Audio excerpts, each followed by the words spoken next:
Hello, I'm Steve. Welcome to the Patio Heat channel where we create visual concepts of infrared heating as well as tips for outdoor comfort. Our one-on-one customer support helps you make the best decision for your application. We strive to earn your business. Visit our patioheat.com website for sales and more information. Now let's get heating. All right, so here we have this patio deck here on a residential application. Let's look at the overall dimensions.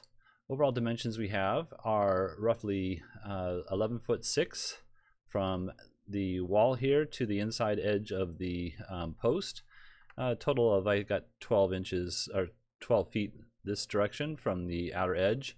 We have a slope of approximately 1 foot for every 1 3/4 of an inch. And you can see here we have a couple of different measurements from this is going to go to the wall here. So we have this 11'6" to the beam going across here. I just have a 4-inch beam and then a 16-inch outer edge here. The top of the beam up here is 7 feet 1 1/16 of an inch. And then the final height of where the edge meets the eave over here, I have it at 8'9" and 1/3 of an inch. The eave itself goes all the way up to 8'4" inches. There's a door here, and I think that's about it as far as the dimensions. Now, I don't have this dimension. I'll place it in here anyways. Let me just plop it in here real quick. This particular client is just interested in having this seated area over here heated, not the whole entire space, but this is 16.8 total, and so half the distance would be the post here. And let's see if there's anything else. I think that's about it. So let me go ahead and turn that off here, and I'm gonna have a couple of different options. So number one is if we're just looking at heating up this space right here, then you might want to go with just a Slimline unit, 4,000 watt. Now it is a warm unit, but this is in a colder climate, and so this would keep this space here warm, and most likely all the way up to this chair here, or the seating position here. This seating position here would feel the warmth, but it's not going to be the ideal temperature. And I'm not sure if I mentioned this, these doors do swing into the house itself, so that is an important aspect of it.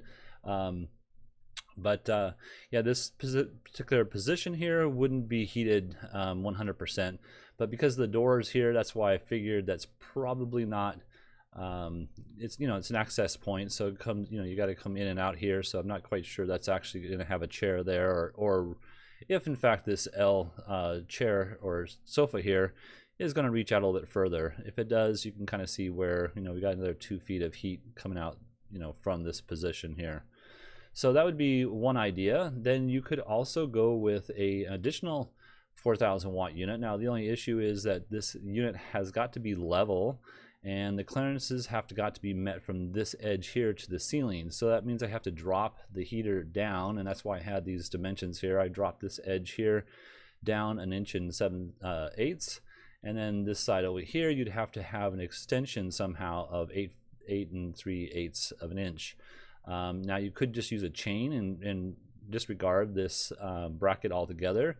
There is a little loop. You don't see it on this drawing here, but there is a attachment point that goes through this channel here that these holes will attach to in the position they're at. So just bear that in mind that you don't see that right now.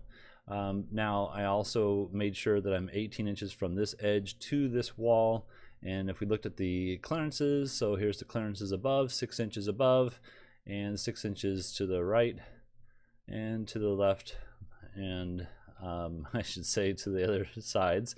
And then also clearances from the below the heater, so that's 18 inches out below the heater and 36 inches down, and that's 18 inches on all 4 sides.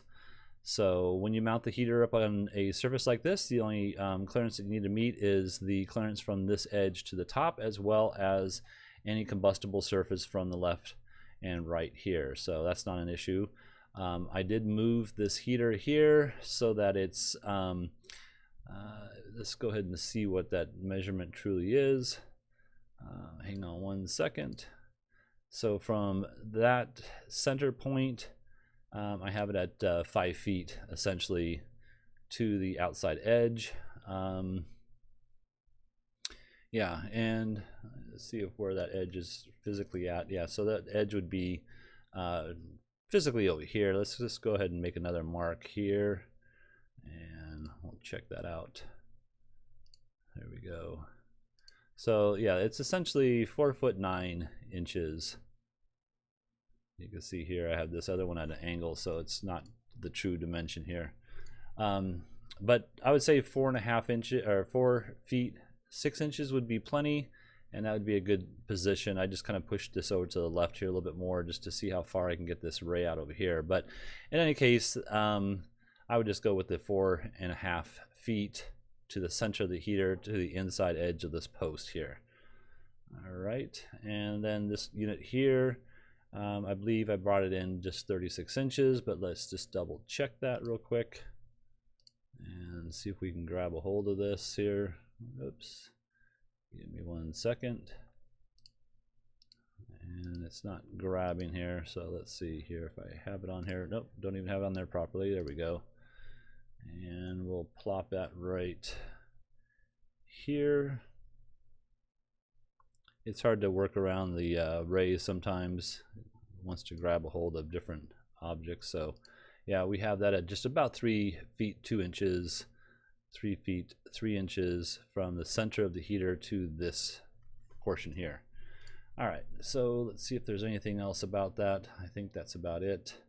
I'm going to go ahead and just delete those real quickly and turn off the dimensions and look at the overall heat pattern.